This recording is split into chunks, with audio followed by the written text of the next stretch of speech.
ఇప్పుడు ఇంత పెద్ద బుర్జ్ ఖలీఫానే తీసుకుందాం. లేదంటే ఇప్పుడు కొత్తగా వస్తుంది 40-50 అంతస్తులు. అవును. ఏ 30 అంతస్తులో లిఫ్ట్ చెడిపోయింది అనుకోండి, పరిస్థితి ఏంటి? ఇప్పుడు కూడా అలాంటి పరిస్థితి ఉందా? లిఫ్ట్ చెడిపోవడం, ఈ ఎంఆర్ఐ లిఫ్ట్లు కూడా చెడిపోయే అవకాశం ఉంటుందా?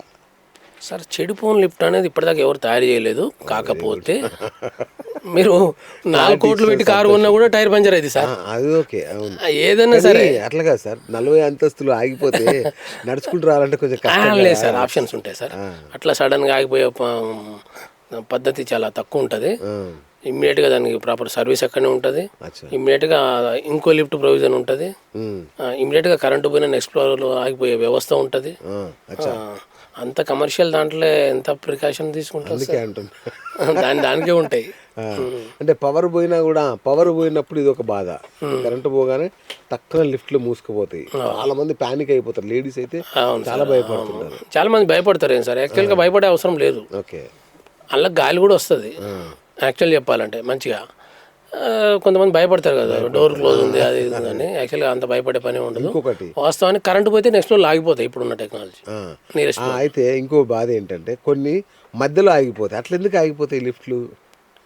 చాలా సార్లు ఏంటంటే ఒకరి మీద ఒకరు ఎక్కి ఇట్లా ఆ సందులోంచి మళ్ళా ఫ్లోర్లోకి రావాల్సి చాలా ఇబ్బందులు పడతారు. ఇలా 2 విషయాలు ఉన్నాయి. ఒకటి ఏఆర్డి అని ఉంటుంది, ఆటో రెస్క్యూ డివైస్. కరెంటు పోయినప్పుడు నెక్స్ట్ ఫ్లోర్లోకి వెళ్ళి తీసుకుపోయే కాంపోనెంట్ అనమాట. అది లేకపోతే అట్లా ఆగిపోతుంది. అది ఒకటి.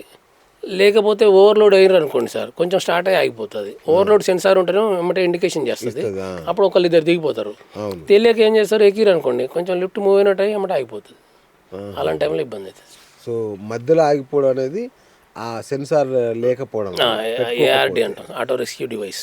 అది ఉంటే నియరెస్ట్ ఫ్లోర్లో ఓపెన్ అవుతుంది, ఓపెన్ అయిపోతుంది. లిఫ్ట్ డోర్కి సంబంధించి కూడా రకరకాలు ఉంటాయి కదా సార్. అవును సార్. ఇట్లా లాగేది ఉంటుంది, ఆటోమేటిక్ ఓపెన్ అయ్యి ఉంటుంది, రకరకాలు ఉంటాయి కదా. సో ఒక్కొక్క బిల్డింగ్ని బట్టి మీరు సజెస్ట్ చేస్తారా ఏ డోర్ అయితే కరెక్ట్ అనేది వాళ్ళు అడుగుతారా? ఫస్ట్ వాళ్ళకి కొన్ని ఆలోచనలు ఉంటాయి సార్. తర్వాత మేము ఎంటర్ అయిన తర్వాత ఆలోచనలు కొన్ని మారుతాయి, కొన్ని అయ్యే కరెక్ట్ అయిపోతాయి. ఇప్పుడు లిఫ్ట్ ప్రొవిజన్ చిన్నగా ఉంటుంది సార్. కస్టమర్కి నాకు ఆటోమేటిక్ డోర్ కావాలి, లగ్జరీ డోర్ కావాలంటే రాదు అందరూ. కాకపోతే దానికి సూటబుల్గా సార్ గ్రిల్ గేట్ పెట్టుకోవడం మీకు ఇబ్బంది అయితే ఇట్లాంటిది గ్లాస్ డోర్ పెట్టుకోండి సార్, మాన్యువల్ ఓపెన్ చేసేది మనం గైడ్ చేస్తాం.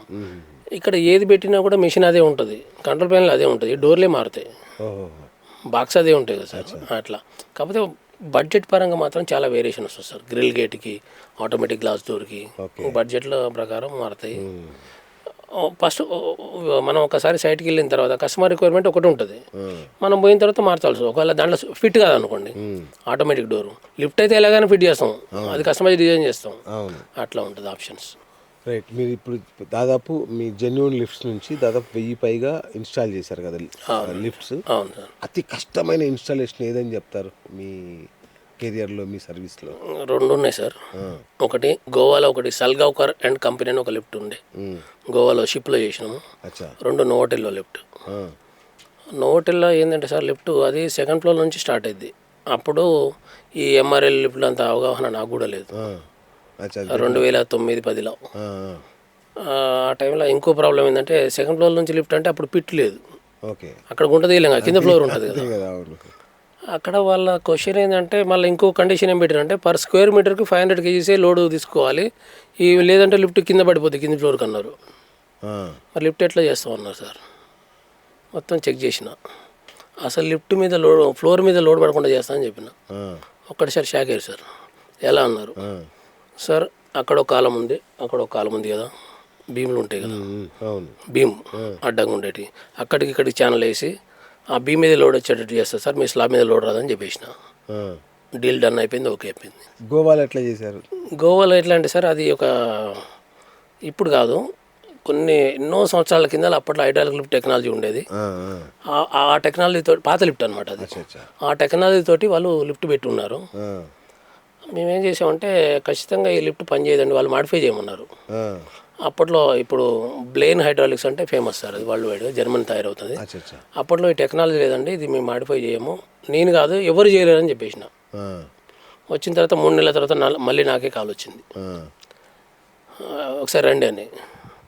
నేను చెప్పిన ఆల్ ఓవర్ ఇండియా కొటేషన్ తీసుకున్నారు, నాట్ ఓన్లీ ఇది. వాళ్ళు నేను గోవాలో చేసినంటే వాళ్ళు ఆల్ ఓవర్ ఇండియా కొటేషన్ తీసుకున్నారు కదా, 100%. ఒక పర్సన్ క్యాచ్ చేసిండు, ఈయన చెప్పింది కరెక్ట్ అని చెప్పేసి. నేను ఎవ్వరు చేయలేరు సార్ ఇదని చెప్పి వచ్చిన.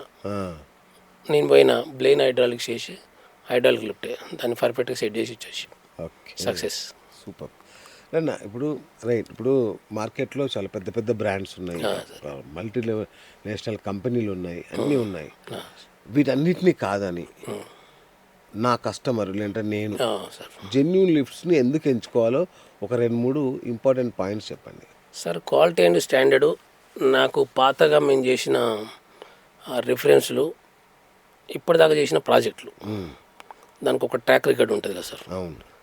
ఇంకోటి, మేము బ్రాండెడ్కు అతీతంగా అనేది ఏం లేకుండా సేమ్ టు సేమ్ చేసిస్తాము. ఇప్పటిదాకా నాకు నేను చేయలేనంటూ లిఫ్ట్ అంటూ ఏం లేదు. ది బెస్ట్ లిఫ్ట్లు చేసిన నేను. ఓకే. కస్టమైజ్ లిఫ్ట్లలో ఎక్స్పర్ట్. అచ్చా. బ్రాండెడ్ లిఫ్ట్, బ్రాండెడ్ మెటీరియల్ వాడి బ్రాండెడ్ అవుట్పుట్టే తీసుకొస్తాం సార్ మేము. ఓకే.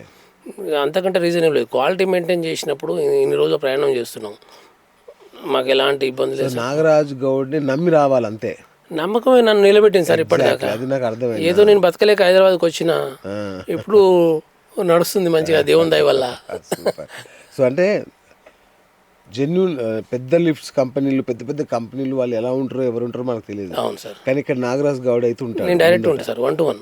Yes, 1-to-1. ఆయన అడగొచ్చు, ఆయన నిలదీయొచ్చు, క్వాలిటీ ఎన్ష్యూర్ చేసుకోవచ్చు. 100%. ఆయన ట్రాక్ రికార్డే మాట్లాడుతుంది కాబట్టి అంతే సార్, నిశ్చింతగా నమ్మకంగా ధైర్యంగా పెట్టుకోవచ్చు. ఖచ్చితంగా సార్. సూపర్. సో మరి మీరు పెట్టే లిఫ్ట్ 100% నమ్మకమైంది, సురక్షితమైంది అని మీరు ఎట్లా, నాకు సేఫ్టీ ఎట్లా ఇస్తారు, నాకు ఆ నమ్మకం ఎట్లా ఇస్తారు సార్? చెప్పడం ఎవరైనా చెప్తారు సార్. అవును, అది పెద్ద విషయంగా. అవును, ఎవరైనా చెప్తారు. దీంట్లో సేఫ్టీ అనేది లిఫ్ట్లలో ఎలక్ట్రికల్గా, మెకానికల్గా ఉంటుంది సార్. ఓకే. ఈ ఎలక్ట్రికల్ సేఫ్టీ, మెకానికల్ సేఫ్టీ ఇవన్నీ ఖచ్చితంగా ఫాలో అవుతాం సార్. ఇప్పుడు ఓవర్ స్పీడ్గా ఉంటుంది సార్, ఓకే, అది లిఫ్ట్ తెగిపోతుంది అన్నారు మీరు ఇందాక. అవును, తెగిపోదు, కానీ దానికి ఏదైతే సెన్సార్లు ఫెయిల్ అయ్యి స్పీడ్ పోతుందో ఇమీడియట్గా బ్లాక్ చేసేస్తుంది. నేను వాటిని తీగలు చూసినప్పుడు భయం వేస్తుంది, ఇది తెగే ఛాన్స్ ఉందా అని చెక్ చేస్తుంటాను. తర్వాత ఈ మెకానికల్ స్విచెస్ అన్నీ ఉంటాయి, అవి కరెక్ట్గా మనం ప్రాపర్గా ఇన్స్టాల్ చేసినాం అనుకోండి, డిస్టెన్స్ గ్యాప్ ఎలా కట్ చేయాలి అనేది అవి మెకానికల్గా క్లోజ్ చేసేస్తాయి సార్. ఓకే. సో ఆ సేఫ్టీ మెజర్స్ అన్ని 100% సార్. సేఫ్టీ లేక లిఫ్ట్ అనేది ఇప్పుడు మనుషుల ప్రాణాలతోటి ఆడుకునే ప్రోడక్ట్ అయిపోతుంది. అది సేఫ్టీ స్టాండర్డ్ లేకపోతే అలా మనుషులు ప్రయాణిస్తారు. ప్రమాదం జరిగిందా? ఇంతవరకు ఎప్పుడు జరగలేదు సార్. సూపర్. ఇప్పుడు మేము ఎన్ని లిఫ్ట్లు చేసినాము, మేము బయట ఒక 600 లిఫ్ట్స్ మావి కాకుండా బయట సర్వీస్ చేస్తున్నాము. ఏ లిఫ్ట్ కూడా ఎక్కడ యాక్సిడెంట్ జరగలేదు. సో మీరు ఇచ్చేది జెన్యూన్గా పర్ఫెక్ట్గా ఇస్తారు సర్వీస్ అయినా కూడా? ఇంకా ఇవ్వాలి కదా సార్ సర్వీస్ అంటే. ఓకే. సర్వీస్ బేస్డ్ సార్ ఇది, ఎలివేటర్ రన్ చేయడం అనేది. రైట్.